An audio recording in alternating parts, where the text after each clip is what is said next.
I noticed almost instantly that I was winning more, and long term I was actually making more. I'm probably going to be requesting somewhere between $1,000 and $1,500. You are going to have moments in your journey where it's just not going your way. See what your win rate was before you started trimming along the way and setting multiple take profit levels, and see what it is after. What's up, YouTube? Welcome back to another video. Man, I'll tell you guys, this has been a crazy week for me. I just started a new funded account and we have been killing it. It's only Wednesday and I'm up a little over $3,000 already, so this week has been super good. The account's already going to be ready for a withdrawal once it hits the 5 days, so I'm super excited to get that already. Monday we had a $362 day. Tuesday we had a little over $2,000, which is insane.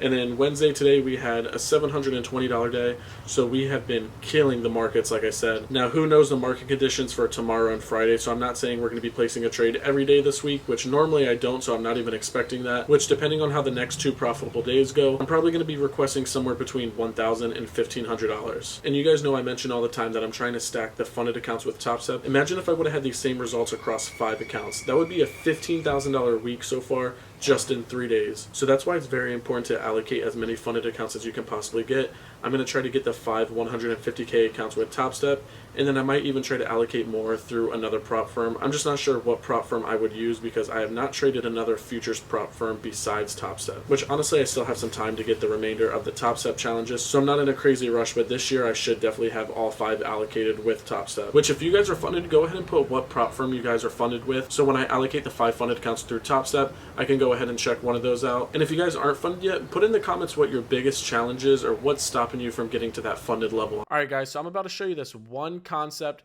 this one small simple thing that boosted my win rate. And all that was just setting multiple take profit levels. Something super simple, yet a lot of people don't do, and this boosted my win rate by a good amount. Alright, so I'm just going to show you over here for right now. Let's say we were in a long position, we were doing a NQ3 cons trade. So this would be for a 1-to-1, so we would have our first take profit at a 1-to-1. Let's go ahead, put a TP1 line right there. Then we would go ahead, drag this up to a 1-to-2, and then we would have our TP line right here at a 1-to-2. Now let's say if you were trading 4 contracts, you would go ahead, you would do a TP3 and a TP4 if that's something you want. But right now I'm just going to do 3 take profit since I've been trading 3 contracts on NQ. So this is what boosted my win rate by a good amount. Let's say we're in a trade. Let's go over here. We're in a trade. We get entered in since we use limit orders. We bounce up. We go ahead. We hit a TP1. We would trim 1 contract right there.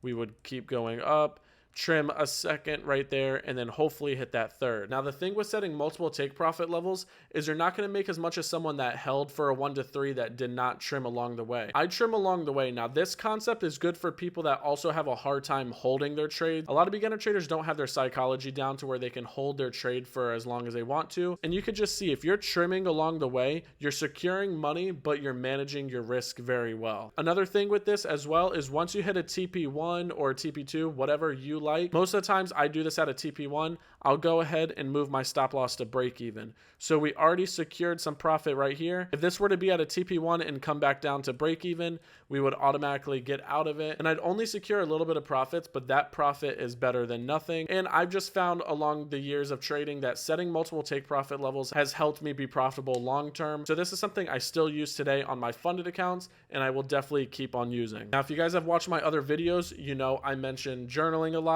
And this is something I realized whenever I would write in my journals. Before I started setting multiple take profit levels, I just noticed my win rate wasn't as high as I'd want it to be, and I was just going to stop loss a lot of the times. But whenever I tweaked my strategy a little and started setting multiple take profit levels and trimming along the way, I noticed almost instantly that I was winning more, and long term I was actually making more. And on a 1-to-3, I'm not making the same amount as someone that held for their whole 1-to-3 without trimming, but I'm still securing profits. So that's just one of those things where I highly recommend having a journal, because if you were not journaling your trades or keeping track of your winners and losers, you might not realize the small small things you can do that could actually benefit you. So if you're having a hard time with holding your trades for a while, or your win rate's just really low, go back and write down your trades before you started using multiple take profit levels and after, and just see if you benefit from it. All right, here's just a random example in the market that I found. So let's just say you were in this trade, you were going down, you hit a TP1 right here, and now the market started going back up.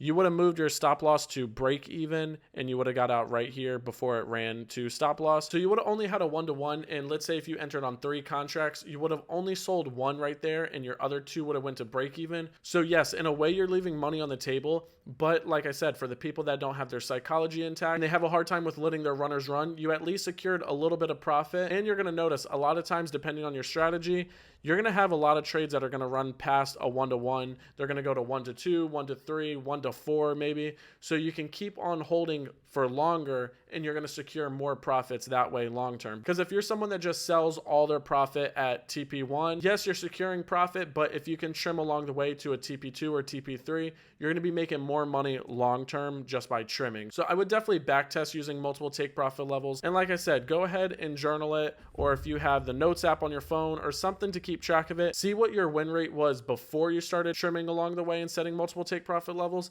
and see what it is after. And then come back to this video, leave a comment, and let me know how it helped you. I just got done cooking and eating dinner, and then my allergies just randomly decided to kick in. So if I sound nasally or my face looks red, don't even mind it. I'm going to take some allergy pills once I'm done filming this, since the allergy pills make me a little tired. But I'm just going to go ahead and answer 3 questions that you guys have asked me on Instagram. The first one is, what camera do I film with? And I actually film with a Canon Rebel T6i, but it's honestly a pretty good camera. I'm looking to upgrade pretty soon though, because there's been some issues with it. It's happened a few times, but when I go to film, it'll be like an error 30 on the camera. It'll tell me to take out like the battery, restart the camera, this and that. And sometimes it works, sometimes it doesn't, but I cannot be having that. So if it happens like 1 or 2 more times, I'm probably just going to go buy a brand new Canon. The second question is, did I learn from any traders? So the first trader I came across was FX Alex G. I tried learning his strategy when it comes to swing trading and stuff, and swing trading is just not for me. I found that out pretty quick. Then I stumbled upon FX Jordan G.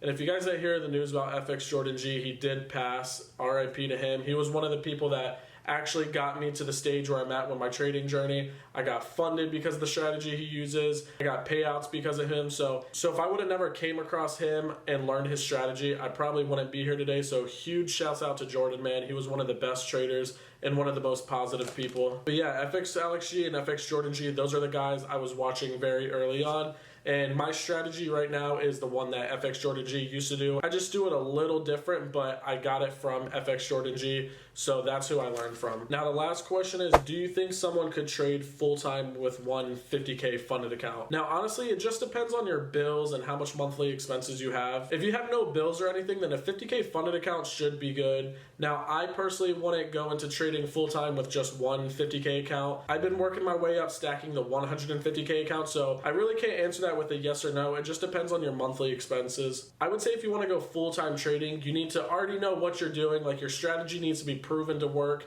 You need to have consistency, and you need to be able to make consistent profits, but you need to have at least 6 months worth of your monthly expenses in your bank account, just so you don't have the weight of the monthly expenses on your shoulders when you're trying to get those first few payouts. I would say have a few funded accounts built with the buffers though before you go full-time trading. You definitely don't want to go full-time and then have to go back to a job. So just make sure you have enough in your bank account, and make sure you have enough funded accounts, and just make sure you're making consistent profits a while before you actually quit your job to go full-time. All right, so those were the 3 questions I just wanted to answer for this video. But I do want to talk about something before I end the video. If you guys have been trading for a while and you just keep failing time and time again, make sure you do not get down on yourselves. Failing is a part of the journey, and remember, if you're failing, you're doing more than someone that is not trying at all. So keep that in your mind and just know you're doing more than the people that aren't even trying. The important thing with failing is making sure you're learning from your mistakes. If you're not learning from your mistakes, then you're not even going to be making any progress. So if you go on a losing streak, or you blow your challenge account and you just can't get funded or anything, take a step back, analyze everything you do on a day-to-day basis, and see what you can tweak. Try to find that one thing that's not working. That might be your strategy, that might be the psychology, might be the time you're trading.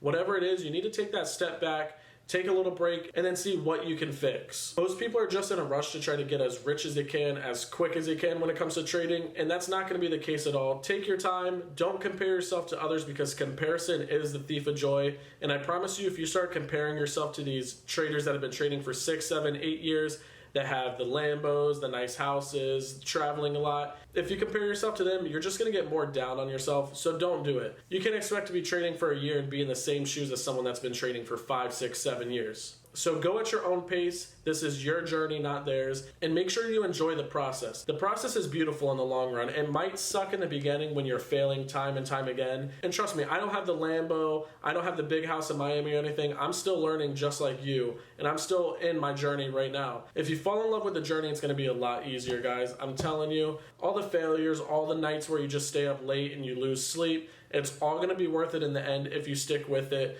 You got to make sure you have a passion for it, though. I show up every single day to the charts.